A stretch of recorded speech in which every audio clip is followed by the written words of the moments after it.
Dindigul mutton biryani.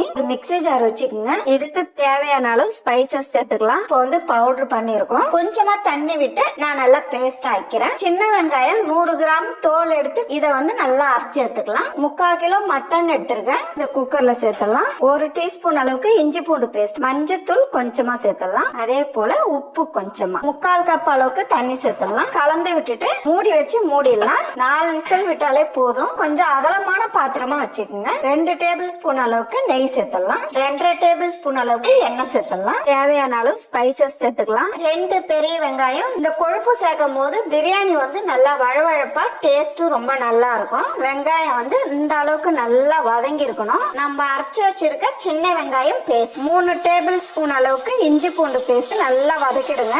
6 பச்சை மிளகாய் எடுத்திருக்கேன். புதினா சேர்த்தலாம். இந்த அளவுக்கு வதக்கிடுங்க.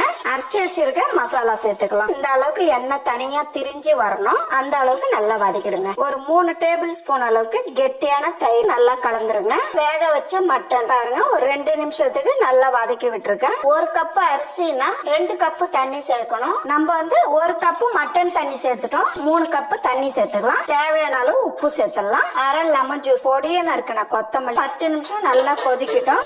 நான் வந்து 2 கப் ஜீரக சம்பா அரிசி எடுத்திருக்கேன். நல்லா கலந்து விட்டுருங்க. ஒரு 10 நிமிஷம் அப்படியே வைங்க, பார்க்கலாம். சுத்தி நெய் சேர்த்தலாம். தவா வந்து சூடு பண்ணிடுங்க. பிரியாணி வச்சுட்டு இந்த சுடுதண்ணி எடுத்து மேல வெயிட்டுக்கு வச்சிடுங்க. ஒரு 15 நிமிஷத்துக்கு அப்படியே விட்டுருங்க.